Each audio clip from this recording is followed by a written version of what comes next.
But we start in Manchester, where the blue half of the city is preparing for their trophy parade after City beat Inter Milan on Saturday night to win the Champions League and complete the treble. Well, it's the trophy that had eluded City, isn't it? But they made history on Saturday, adding it to the Premier League title and FA Cup trophy this season. Former Manchester City defender Nedum Onuoha was there in Istanbul and believes the achievement is made extra special, given the club's incredible rise back to the top. I think it's been emotional for everyone. I think one thing that I loved about being in Istanbul, firstly the privilege of being invited there by Man City, was the fact that they acknowledged the history of the football club, and that's the reason why the fans were crying. People are still trying to take it all in. You know, it's been an absolutely incredible experience. I never thought I'd see this myself. I never thought I'd see it just there. I'm still a little bit scared to touch it, but you know, it's been absolutely amazing to see the team do it. They've worked so hard for it across so many years. And you can see the emotion from Jack Grealish to people in the stands, to people back home. It means so much to everyone associated with the club. Yeah, you were in the stands on Saturday night.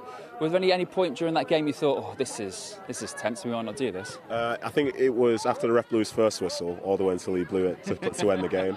I think obviously everyone saw the nature of that game, but this is what it's going to be. It's going to be tough. It's a Champions League final. I thought Inter Milan played really well.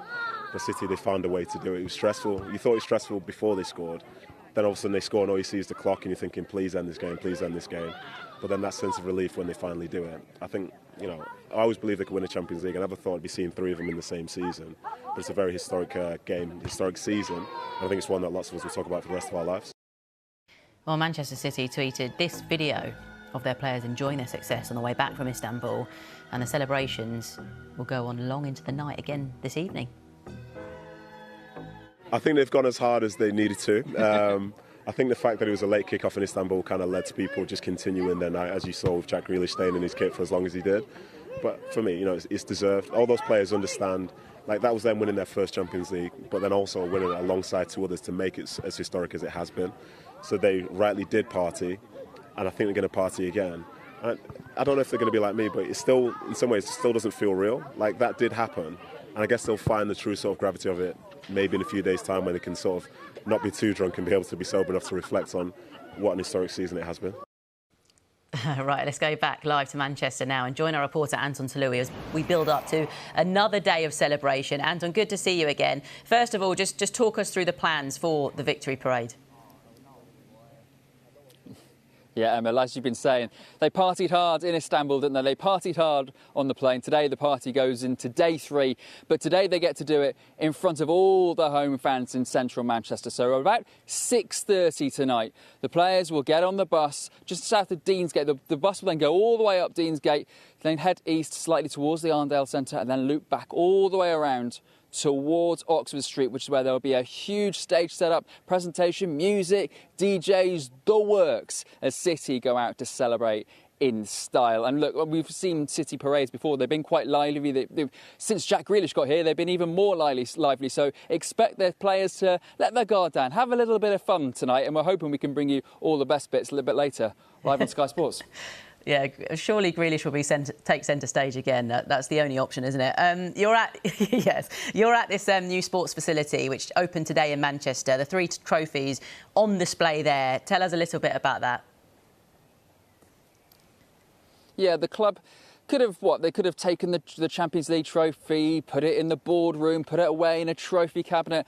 Instead, they decided to come here to Newton Heath, just a mile away from the Etihad Stadium. It's actually not far away from Nedum Onuoha himself.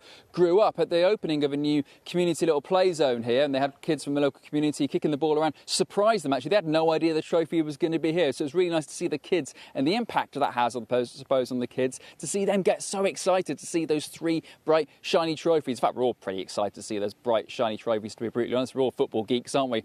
But it's interesting when you speak to players, when you speak to the backroom staff, but also you speak to the people that work for the club day in, day out, you can see how much it all means to them. It's incredible from the club's perspective to do work in our communities with people from all different areas, all different backgrounds as well, has been something that's been core to who we are for nearly 130 years now as well.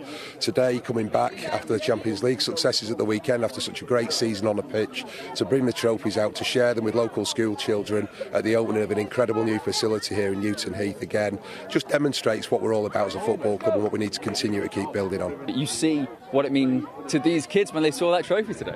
It's incredible, yeah, and to see all 3 together, but now we've got the Champions League trophy for the first time time, and for the kids to enjoy it, have the photos taken with it, and play football in the settings with Nedum Onuoha, with Alex Williams, different people from the club as well. It's incredible.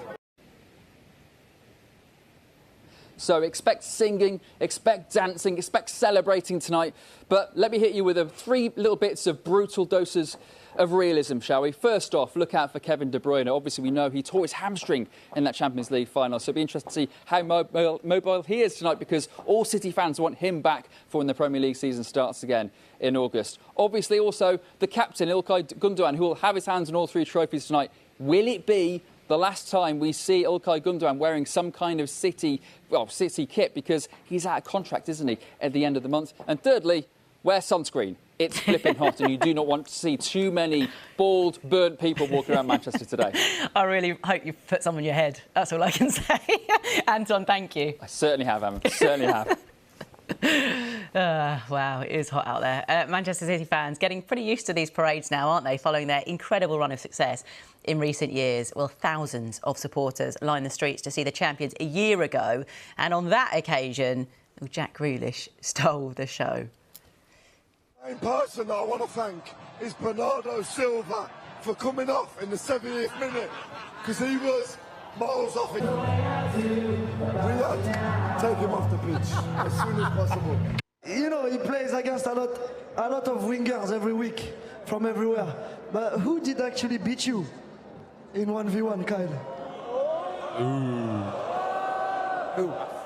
Who? I don't know. In the world, who beat you 1v1?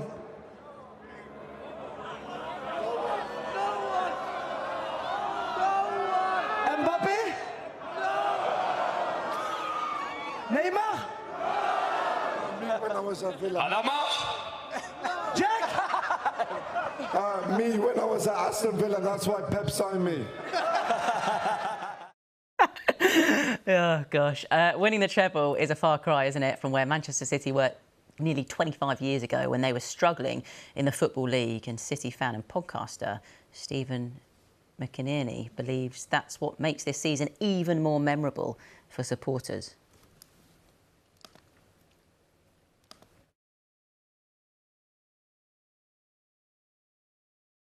I'm 37, so I do remember when we weren't quite as good as we were. And sadly, I did hear it from United fans as well, because I was surrounded by them at school. But to me, it's sweet. It's sweet because we beat them on the way as well. So we got our own treble and we beat them in an FA Cup final, which makes it a little bit nicer for me. But it does kind of, your mind flashes back instinctively. When that full-time whistle went, it's hard not to get a flashback of me being like just a kid crying over relegation or whatever. But I love that, and I wouldn't change it for the world. And I know a lot of City fans feel the same, because, Arsenal and United and Chelsea, a bad season for them is maybe lower mid-table. Like for us, we've actually been down there, and I know we got so lucky with all the investment and so on. But to me, I wouldn't change a single second of it. I love our history. I love the fact that we did struggle when I was growing up, because it made moments like that, as I said, even sweeter. Like if you've really seen the depths, then you understand the highs, and that's how I feel personally as a fan. And I did get a little bit reflective, did get a little bit teary. I'm not going to lie, at full time.